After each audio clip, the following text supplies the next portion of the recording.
Oh my love.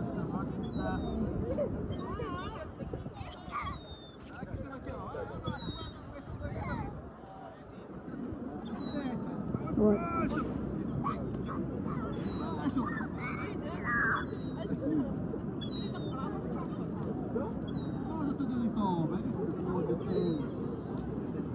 My love. It's, luckily, I live in a province. Hmm.